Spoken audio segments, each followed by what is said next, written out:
Really, there's going to be two parts. The first part is I'm going to walk you through how we generated this idea scientifically and why we think it's an attractive idea, and then how we parlayed this into doing a very small pilot study in Seattle. And as I mentioned, some of the challenges we had in terms of thinking about how to design this study and how to assess outcomes. So I'm going to start with a bit of biology, and I'm just going to describe the HIV reservoir and how it might persist despite the fact that people are on antiretroviral therapy for decades. Then I will come to why we developed this anti-proliferative strategy for decreasing the size of the HIV reservoir. And then finally, I'll describe our small study. So this is the starting point, and I always like to remind myself and others that ART is just a phenomenal intervention. It's really a miracle. And when people are infected with HIV prior to receiving ART, typically they establish a viral load steady state where the virus is constant over weeks and months. And in the absence of therapy, typically people will progress to AIDS and death.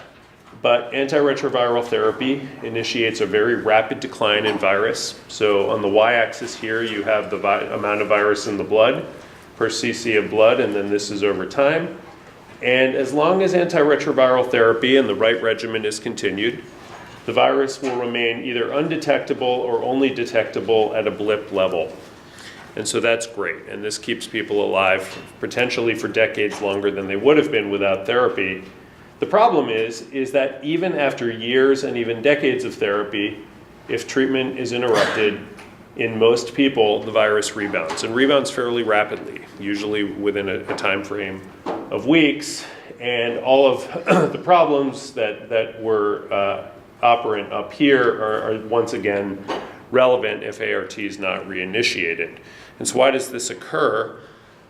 Well, it occurs because of the HIV reservoir. And the way I think about the HIV reservoir is it's really a needle in a haystack problem. It's actually not very many cells. If you think about this at the level of the entire body, most estimates, though I don't think there's a perfect estimate, that most people who have chronically treated, effectively treated HIV have approximately 1 to 10 million of these cells in their body. Of all of the CD4 T cells floating around in tissue and blood, this is about 1 in a million, so they're pretty rare. And they're disseminated widely throughout organs in the body, throughout lymph nodes in the body. So it's not like they're all in one place. And so to target them is tricky. Then if you drill down and think about the single cell, what HIV does as a retrovirus is very clever. In an initial stage of its replication process, it integrates into the human chromosome and becomes essentially part of the DNA. And in a latently infected cell, that's where the process stops. So the virus does not produce 10,000 copies of itself and go on to infect another cell as it would do in the absence of ART. Rather, it just sort of sits there. And usually it's just one little molecule of HIV in this incredibly complex cell. And so not a lot of HIV per cell, not a lot of cells in the body. And this cell doesn't appear to be that different from a cell that's uninfected in terms of what it does. It's not expressing a lot of HIV protein. It's not getting targeted by the immune system. And so it really has the ability to survive for a long time. So a really tricky therapeutic target. And this is why researchers trying to achieve a cure have an enormous challenge. These are two critically important studies, one from Johns Hopkins, one from the University of North Carolina. And these are measures of people who have been on ART effectively for many, many years, measured over time. And then this is looking at the number of cells that have virus that can replicate in their blood. IUPM means per million. So again, really low numbers of cells, but what both of these investigators noticed is that the number of infected cells, if you don't do anything, if you don't intervene, is very, very stable over time. They estimate a half-life of 44 months, and what that means effectively is you could treat somebody for 70 years and their reservoir will still be there and they still may reactivate the virus. So what we would like to do is make this line steeper over time so that the reservoir decays, and our strategies should affect that. One other point that's important to really understand when considering cure research and considering our study is that the HIV reservoir is challenging to measure. So the easiest way to measure it is just to look at all of the HIV DNA present in a sample. This is the cheapest way for a lab to do this, and you get the highest numbers. And the nice thing about that is that you can measure it very effectively and reproducibly. The problem is that when HIV replicates itself, the enzyme that replicates the virus produces lots and lots of errors in the virus, and most of those errors actually kill the virus. It makes it not replication competent. So about 99 or even 99.9% of this virus is not relevant. It can't go on to infect another cell. And so the more difficult way to measure the virus is to actually try to culture it, to make it grow in a plate of cells. This takes a lot of money and a lot of time, and the numbers are very small. And so groups are trying to come up with an intermediate where you say, gosh, if the viral DNA looks like it could replicate, maybe that's a pretty good surrogate for its ability to become one of these yellow viruses. So it's tempting to want to use this in a study, but this work by Yachi Ho in 2013 showed us that it's not so easy. So what each of these rice bowls represents is an individual study participant. And the purple is the total amount of total HIV DNA. The yellow is the amount that they would grow. And what I wish this study showed was that the ratio of yellow to purple was consistent across people, meaning that, oh, we can just look at the purple and not have to spend all this money and time looking at the yellow, but you can see that the ratios are not consistent at all. And so what a lot of people have concluded is that if we're just looking at the HIV DNA, which is the cheapest and easiest way to do this, we might not actually be capturing what's going on in an actual study participant. The other issue is that if we have an effective therapy, if it takes 1 million cells, that's a lot of blood to measure this. And it actually, even this intermediate step here, if we have an effective therapy that's even half good, the yellow is going to go away. We're not going to be able to capture it. This viral outgrowth assay will become negative, and so we'll be left with just the purple. So this is a big challenge in the field and a big challenge for our particular study. So here's the research question that my group wished to answer, and is the basis for our trial, and it's why are these cells so stable over time? Why do they persist? And there are 3 possible answers. The first answer is that antiretroviral therapy, while extremely good, might not be perfect. So maybe there's some parts of the body that are anatomically sequestered where the drug levels aren't good. The virus does replicate in a cell, and then it enters a new cell, and that cell continues to make more virus and infect other cells. The second is sort of the most boring explanation, that maybe the cell just lives for as long as the person. It just is a long-lived cell. And then the third explanation is that maybe the cell divides and makes copies of itself.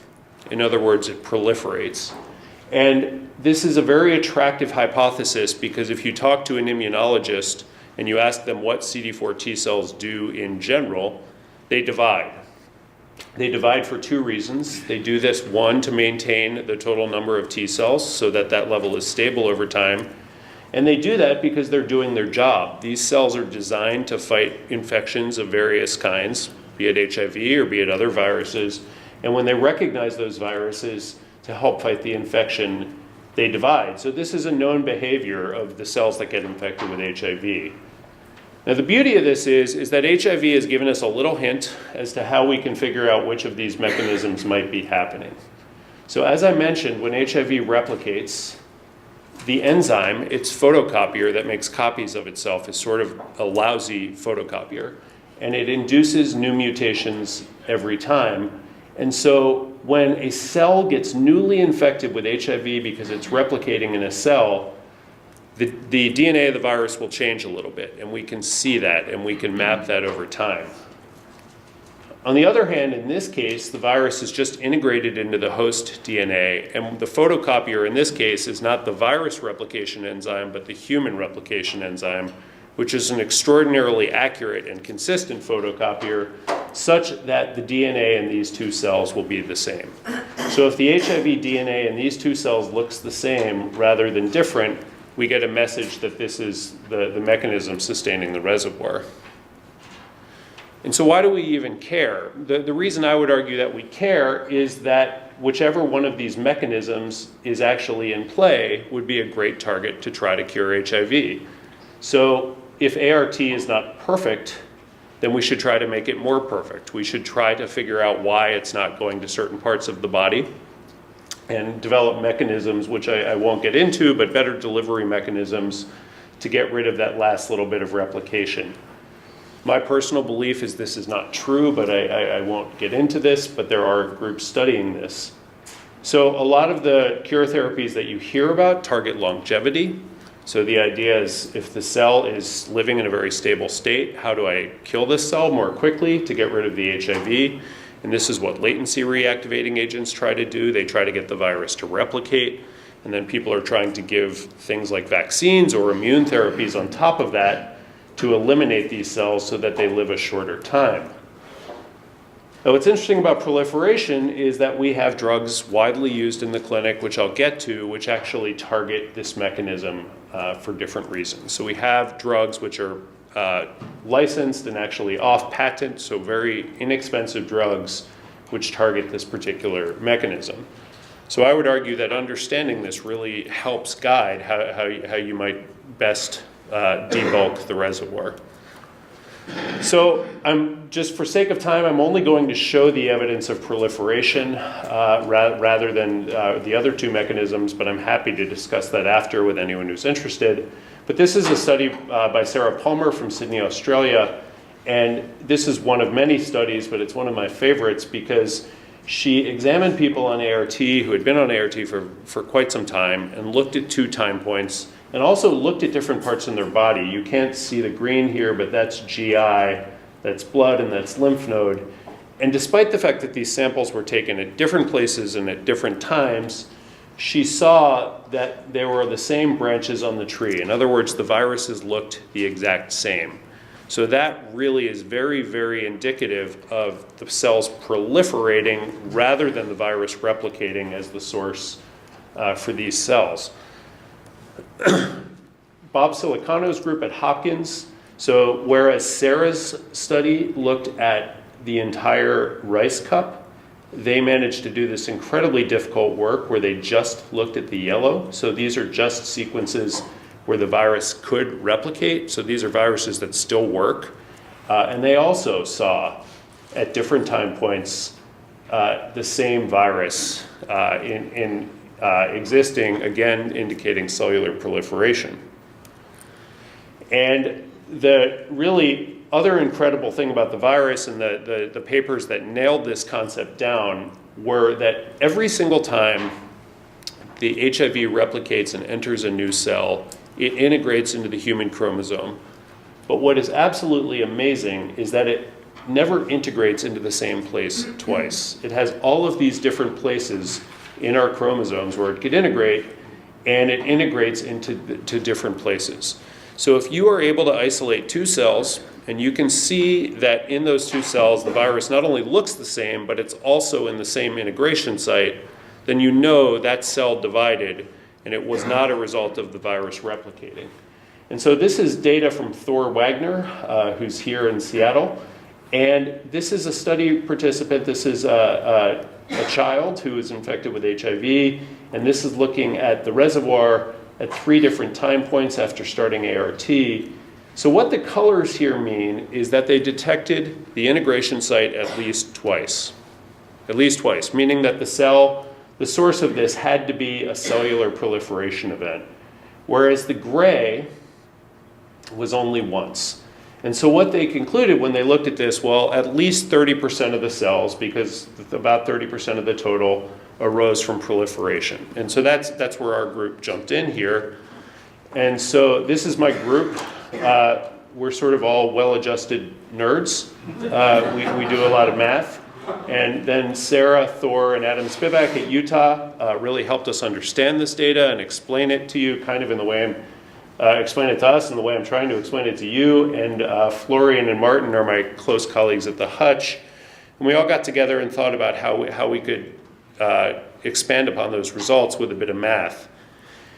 And the general concept, Dan went to the literature of the wildlife literature, the ecology literature. And essentially what happens in ecology is, let's say you're a wildlife biologist and you go into the woods and you want to know how many species are there. There's a problem of undersampling, where you can only sample a vast, vast, vast minority of what's actually happening in that forest. And so the way we looked at this problem was that the HIV reservoir represents an entire iceberg, but we only have the ability to sample the tip of the iceberg. So we only see the tip of the iceberg. But are there any tools, are there any clever methods that we could use to try to guess what the whole thing looks like? And so that was the gist of how we went about this. And the analogy I like to use is, so these proliferation cells, if you see more than one, or you see two, we call them clones. And here's the parallel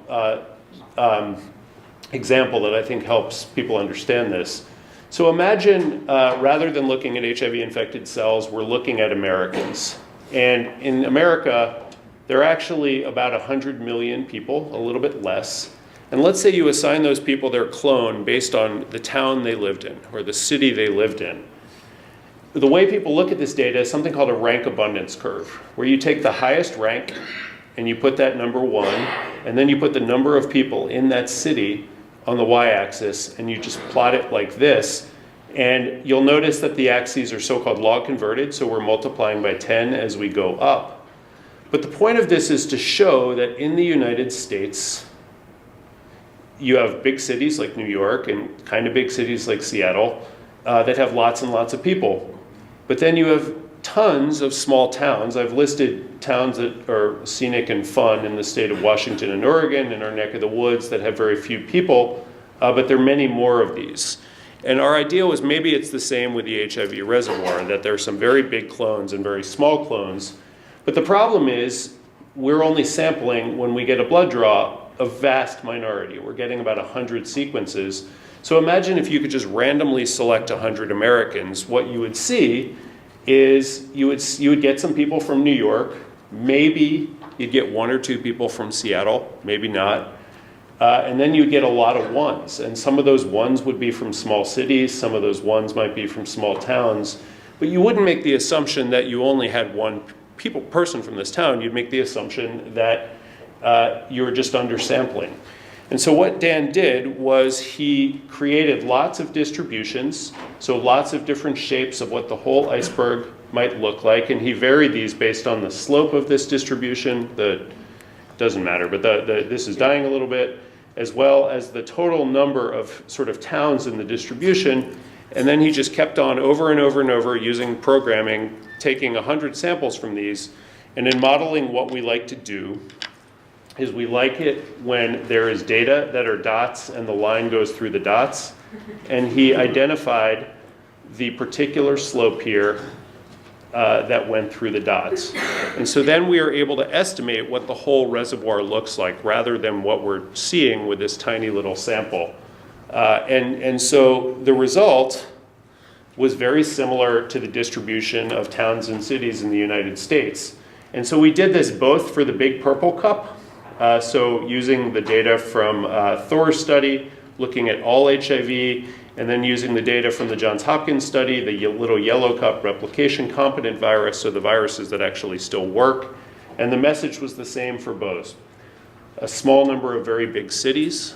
Amazingly, the largest HIV clones we think have almost 10 million cells in them. So these cells are probably reacting to some other virus and doing their job as an immune cell. And then a massive number of small towns or small clones. And so the big picture with this is that what we conclude is that when you look at the total population of cells in the reservoir and somebody who's been on antiretroviral therapy for at least 1 year, the vast majority of these cells were generated by dividing, by proliferating, not by these other two mechanisms. I need to really emphasize that we can't rule out these other two mechanisms. So these other two mechanisms might be contributing to a small number of cells in the reservoir, but that we think over at least 98% of cells, and maybe more, are generated by this mechanism. So this is really a nice target to go after. And so the second piece of the modeling there, I just want to emphasize that math might seem abstract, but there was a model put together by Alan Perlson that really helped us decide how to treat people with ART. But this was a complicated model. It had lots of math, it had 4 equations, but we, Liz and Dan in the group, again with Florian and Martin's help, thought, gosh, for the reservoir, it's a lot easier because we don't think the virus is replicating anymore. And we came up with a model that is actually really, really simple. For those with any math background, this is the same equation that gives you the compound interest formula, so how your money accumulates sometimes if you deposit it in the bank. And so what this model captures is simply what happens to a cell in the reservoir. And here's how I'll ask you to think about it. So imagine you're a cell in the reservoir. Things can happen to you at a certain rate. And there are 3 different rates that are important here. The first is the rate at which you divide or proliferate. The second is the rate at which you might die. And the third is the rate at which you become another form of the cell, which is the cell producing HIV and replicating. And it turns out that 2 of these 3 rates were available from the literature. So immunologists some time ago, using the type of experiment where people ingest heavy, safe levels of a type of water that you can document how quickly cells turn over, identified that the cell turns over about once every 1 to 2 months in the blood. Alternatively, a cell going from not activated to activated is extremely rare. So if you're a cell in the reservoir, the probability that you will proliferate in the next month or 2 is very high. The probability that you will reactivate and produce HIV is actually extremely low. So then what we can do is say, okay, well, let's say we have a drug that either influences the rate of reactivation or the rate of proliferation. And so this looks complicated, but it's not too bad.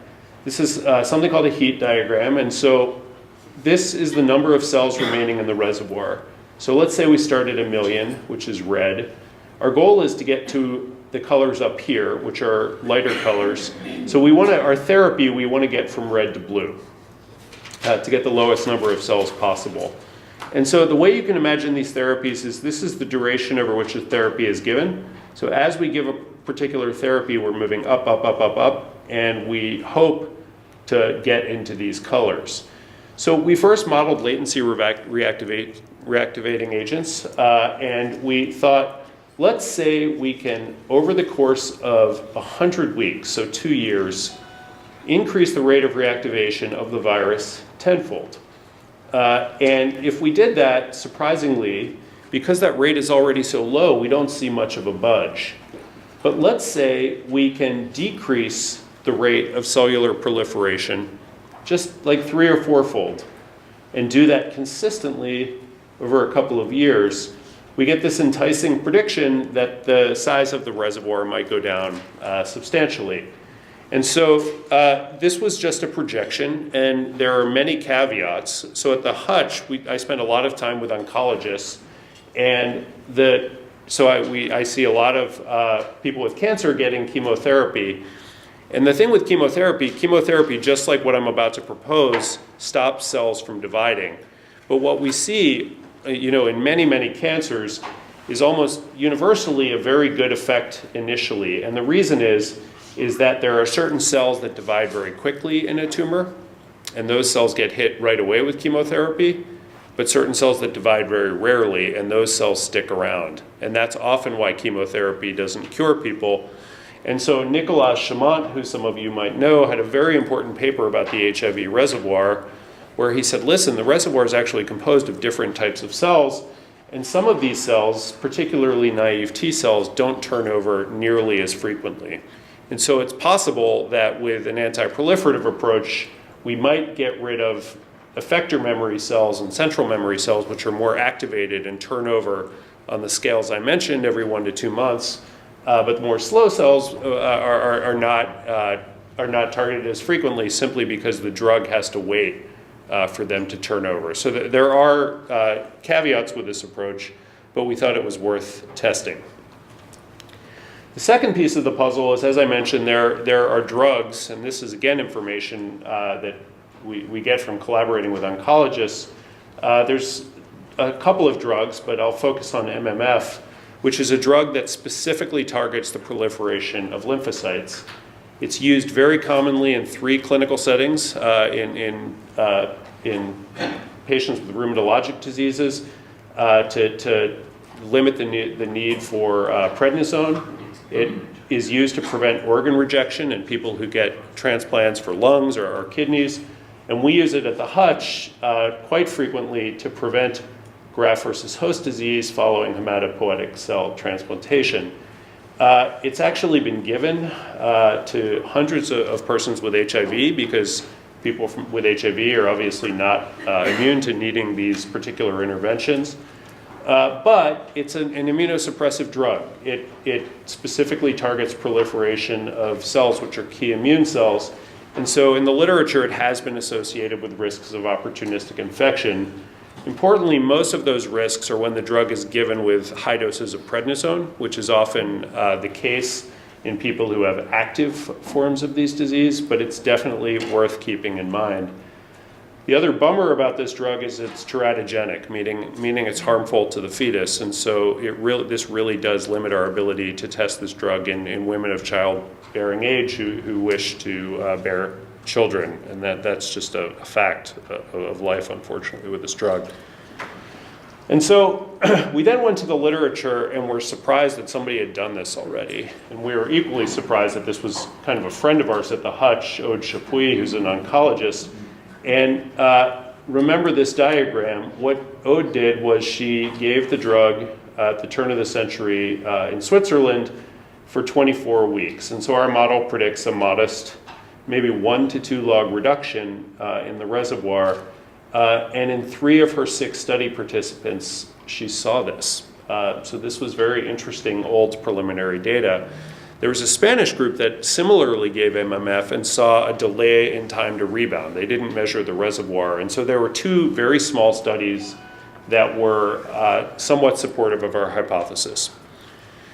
And so we applied for funding, and we're very grateful to receive funding from AMFAR to perform this study. And I really want to highlight Michael's excellent work and the excellent work of our staff at the ACTU at UW, as well as our lab team, which is run by Florian, and Keith has provided great advice to get the study going. And so what we propose is just to give this drug for 2 years. We want to get up to this pink bar, and we're hoping with a high enough potency that we will go beyond this inflection point and get to lower levels of the reservoir. So our hypothesis is that prolonged use of this drug will lower the volume of HIV DNA as well as replication-competent DNA. Our inclusion criteria were, I won't go into in great detail, but we wanted people who had been fully suppressed for at least a year with a greater nadir than 350. And so that we focused on the nadir in this particular study. We did not have the resources to have controls, so all of our controls are historical. Very frequent early blood draws to look for low white blood cell counts, which have been seen with this drug, though not commonly. And we also have a test to see if the drug is actually having an effect in vivo, which Florian's lab helped develop. And this actually is one of our inclusion criteria to make sure that we're observing an anti-proliferative effect in the participants who we enroll. As far as other testing, we have optional GI biopsies. This was not a mandatory component of the study, but for participants who wish to contribute these specimens, we opted not to do lymph node biopsies. We do not have an ATI planned. We are putting this together before August of 2018, and we had a lot of discussion about whether this was appropriate. I ultimately made the call that I felt that we were too early in this process and that we could reassess if we did see an effect in the reservoir. And we are emphasizing very strongly to participants that cure is very, very unlikely and that this is an altruistic endeavor that they are involved in and that they have just been fantastic. And so I have no data to report other than to say we have 4 participants enrolled. We had a lot of trouble getting a 5th participant, and I'm not sure we will, which is a point of discussion. We have our 6-month analysis pending, and hopefully I'll be able to present this data publicly next year. And the drug has been well tolerated. We're using as a primary outcome the big purple bowl. And the reason we're doing that is my concern that if we see even a mild effect, the yellow will go away, but we're measuring all 3. I've mentioned the caveats and pros of that approach, and I won't belabor that now, but we have a go, no-go criteria at 1 year. If we don't see at least a quarter log reduction in the reservoir at 1 year, that participant will stop taking the drug and de-enroll, and that is applied on HIV DNA. And so I'm a clinician, and one of the rules in the hospital when you're by the bedside is that if you're going to order a test on a sick patient, you should know what you're going to do with the result and have a plan. And so we have been thinking a lot about that with this study. Why do the study if you don't have a plan? And so our plans, we have plans for a negative result and plans for a positive result. I'll start with a pessimistic view here. I really want to emphasize that if the study does not work, if we don't see a reduction in the reservoir, I do not think it rejects the hypothesis that cellular proliferation sustains the reservoir. I think that's an important point to make. I think it rejects the hypothesis that the dose we used in this very small cohort of participants was for some reason not adequate.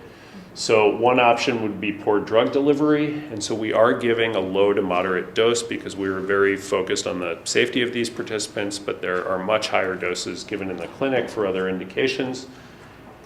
We're not aware of drug resistance to this drug, but we have this assay where we can look in vivo to see if indeed there is resistance to the drug. My biggest concern is that we are intervening on a system that might have a feedback loop. And so it's possible that by stopping the proliferation of these cells, that there is a cytokine-mediated feedback that then allows them to simply live longer and die less frequently. And one of the reasons I think that is that when you give MMF to people in general, their total lymphocyte count does not go down. So something is happening to compensate for this. And then there are issues that are germane to any HIV cure study. Maybe we're not targeting macrophages if there's toxicity, and so we will just have to wait and see. Our plans for a positive result. So I think this would validate our hypothesis or strongly support the hypothesis that sustains the HIV reservoir. And one of the reasons we're excited about this particular drug is that it is widely used, it's off patent, and so our next study, we would like to be in multi-sites in North America, but also in Hutch-affiliated sites in Africa and Asia, because I think this is plausible. We would not need a ramp up in infrastructure as one might need for a cell and gene therapy. And so this is something we're particularly excited about. We have interest in doing these studies in people who may have a smaller reservoir as a result of being treated during primary HIV. There's some interest in combination trials. And we're working with the bioengineering department at the University of Washington to try to figure out a way to deliver these cells, this drug, just to CD4 T cells. So we're leaving alone other components of the immune system. We're not targeting B cells, we're not targeting CD8 T cells, and perhaps limit the immunosuppression associated with the drug. The other thing that's exciting is that we know how this drug works. And so one of the ideas that Dan has, and he's modeled, is modeling different features of the drug. And so we know that different people have different size reservoirs. We know that different people have different composition of the reservoir. It looks like people have different potency of the drug. And so One idea we've had is that maybe we could dictate the duration of therapy in sort of a personalized medicine fashion based on these observations in different participants. So this is getting way ahead of ourselves, but it really does help when you understand the mechanism of the intervention you propose. And then finally, one of the things we think a lot about in the collaboratory, and we've been working with the other scientists in the collaboratory to model the other interventions, is thinking about combinations. I need to say that MMF is not a great team player. I don't think it will combine very well with a lot of the other promising interventions being considered, particularly within the cell and gene therapy domain. And so it doesn't mean they can't be given together. It probably means that if both of these are effective but not perfect, rather than being given at the same time, they might need to be given sequentially. But we're trying to think ahead about this. So my conclusions are that the HIV reservoir is sustained by clonal proliferation of infected cells, much more so than by replication of the virus. We think anti-proliferative therapy may reduce reservoir volume and may achieve functional cure, and results from our very small study are coming soon. I am most grateful to our 4 study participants who have committed an enormous amount of time to this and have really been wonderful in an altruistic sense. Our clinic providers, Florian's lab, our funders, and the folks in my group who have helped develop this idea. So thanks so much.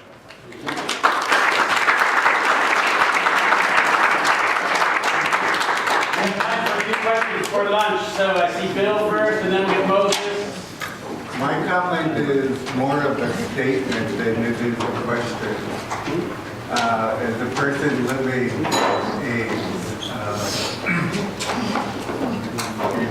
when I first contracted it, the New York Times put out an article reporting that the CDC had reported that it would take 10 years to find a cure for AIDS. And now 33 years later, back then, when you heard 10 years, at the rate people were dying, we knew we weren't going to live to see the cure. And, back then it was easy to compartmentalize that and put it on yourself in the back of your mind. But I noticed and my response to it has always been, logically I can understand the reason. Emotionally, as I get older, I feel my response to it is I feel more defeated every time I think that we're not going to see a cure in my lifetime. And I don't quite know what to do with that because now I'm at an age where I'm wondering what disease am I going to get that's going to take me out. And so we've talked about this many times in Defeat HIV, is that people living with AIDS, we know there's not going to be a cure in our lifetime. And my comment has always been, do we have to continually pound that in? Because it does affect us on an emotional level. So thank you for your contribution. I'll never forget the image of that iceberg that's burning. Thank you for your comments. Just my general response to that is we try to tone our level of optimism and pessimism appropriately. This is a very hard goal to achieve. And so I think one needs to have some optimism to survive and to continue to do this work. But I agree. I don't think it's, in my view, I'm not willing to put a timeline on any of this as to when we will see the light here. But thank you. One last one with Moses, and then we'll break. Thank you so much for the presentation. I have a question which has been disturbing. Of the 2 chromosomes, that is the auto and the sex chromosome, do they both help the virus to rebound?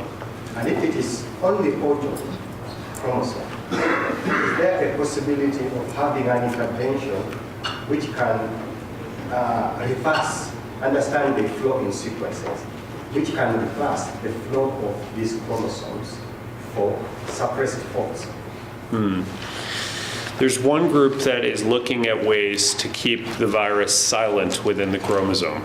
So rather than eliminate the virus or the cell, simply suppress the virus even more within the chromosome.